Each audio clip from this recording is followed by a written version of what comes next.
Paramashivoham. Om Nithyananda Paramashivoham. Om Nithyananda Paramashivoham. Om Nithyananda Paramashivoham. Om Nithyananda Paramashivoham. Om Nithyananda Paramashivoham. Om Nithyananda Paramashivoham. Om Nithyananda Paramashivoham. Om Nithyananda Paramashivoham. Om Nithyananda Paramashivoham. Om Nithyananda Paramashivoham. Om Nithyananda Paramashivoham. Om Nithyananda Paramashivoham. Om Nithyananda Paramashivoham. Om Nithyananda Paramashivoham. Om Nithyananda Paramashivoham.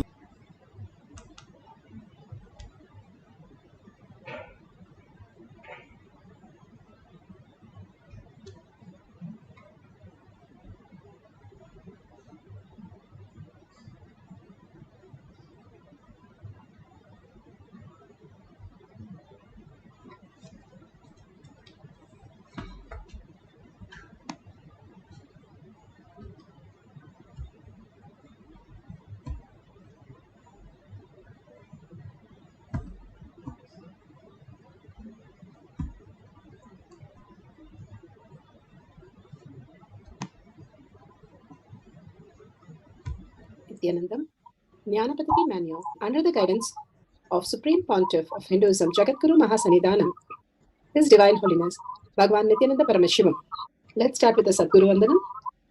Nithyanandam Paramasukhanam Kevalam Jnanamurtim Dvandvatitam Gaganasadasham Tattvanasyadilaksham Ekam Nityam Vimalamachalam Sarvadi Sakshibhutam Bhavatitam Trigunarahitam Sadgurum Tam Namami.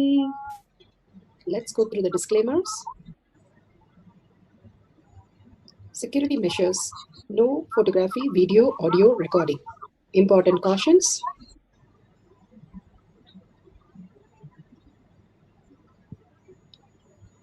Please be aware of the important cautions.